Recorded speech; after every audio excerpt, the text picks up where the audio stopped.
ក៏លេចទៅមើលទឹកមុខវិញដូចត្រូវពីណាគេពីណីពីកំប៉ុងដាក់តកអញ្ចឹងបងប្អូនមួយនេះវិញថតគ្នាច្រើនពេកគ្នាអៀនរកផ្លូវជិះអត់ឃើញបងប្អូនដើរបុកជាងទៅវិញទៅមកហើយចំណែកនេះគឺតួឯករបស់យើងគឺខ្លាសស្អាតខ្លាំងមែនតើបងប្អូនមើលណានេះគឺសត្វ cover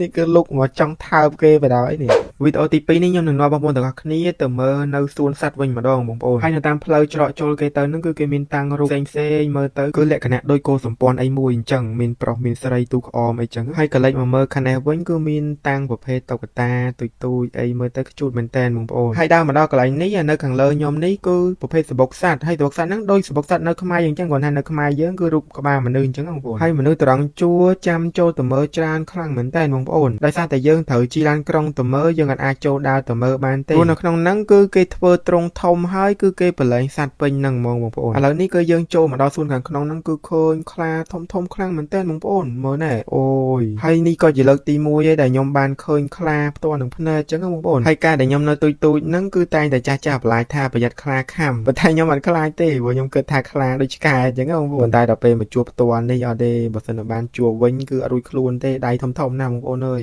មើលណែហើយចំណែកឯសត្វតោនេះវិញគឺថាគេនៅសាសងគ្នាម្នាក់មកគូណែ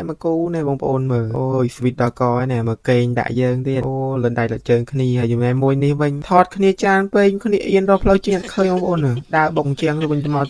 រួចប្រូឆ្កែតចកនេះគឺតែកេងបាយគូដាក់គេភ្ញៀវមកលេងមកអីអត់មានងើមរាក់តាក់អីទេយប់អីអត់ក៏ដេកពួនទេសង្ស័យឡាយបាញ់ហ្គេមហ្មងហើយថ្ងៃឡើងកេងបាយតែគូដាក់គេអញ្ចឹងនេះថតមិនឃើញមុខឃើញមាត់អីសោះហើយចំណែកនេះគឺតួឯករបស់យើងគឺខ្លាស្អាតខ្លាំងមែនតើបងប្អូនមើលណាអូយហើយតួឯកគេចេញមកគឺគេចេះរៀបរឹករៀបពីអញ្ចឹងបងប្អូនណាមើលកំិចកំើគឺគួរស្រឡាញ់ខ្លាំងមែនតើហើយខ្លានឹងដែរអាចនិយាយបានថាកម្រខ្លាំងមែនតើប៉ុន្តែនៅក្នុងសួនសត្វមួយនេះគឺមានបងប្អូនឥឡូវនេះយើងក៏លេចមកមើលខ្លាឃ្មុំវិញម្ដងខ្លាឃ្មុំនេះគឺកាន់តែធំទៀតដែរបងប្អូនណាធ្លាប់តែមើលក្នុងរឿងដល់ពេលមកឃើញផ្ទាល់អញ្ចឹងគឺថាធំខ្លាំងមែនតើហើយបើក៏លេចទៅមើលទឹកមុខវិញដូចត្រូវពីណាគេពីណីពីកំប៉ុងដាក់តកអញ្ចឹងបងប្អូនរៀងទុនលេអាឡាក់ហើយមួយនេះវិញគឺដេកផ្ងាពោះបាត់ទៅហើយបងប្អូនណាមើលទៅគឺដូចអស់កម្លាំងខ្លាំងមែនតើមិនដឹងថាធ្វើស្អីខ្លះទេមកក្រោកមកកូនបើចាំប៉ានាំតកជប់មកហើយមួយទៅវិញនឹងទុនកកងាយឯនោះបន្ទាប់មកក៏យើងមកមើលសត្វល្មាសវិញម្ដងបងប្អូនសត្វល្មាសនេះគឺស្នែងវាហ្នឹងអាហ្នឹងគឺធំហើយស្រួយខ្លាំងមែនតើហើយនៅក្នុងសួននេះដែរក៏មានសត្វដំរីផងដែរបងប្អូនសត្វដំរីហ្នឹងក៏រាងធំដែរហើយចំណែកនេះគឺសត្វ cover